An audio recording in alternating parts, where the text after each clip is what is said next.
Жетібай, Алатөбе және Оймашы кен орындары бойынша 22 жылы мұнай өндіру кезеңі аяқталатын болған.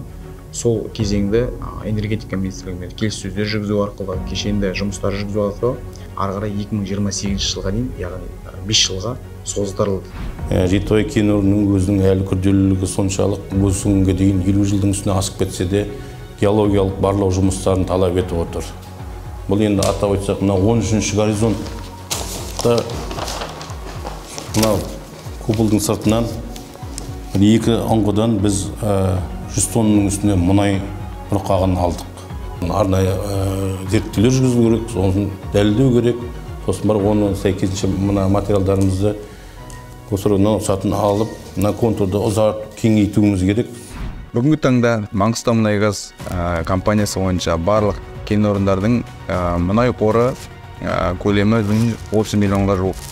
Яғни біз компания бойынша жылдық көрсеткіш 6 миллион 200 мың айналасында мұнай өндіріп көзделіп отыр.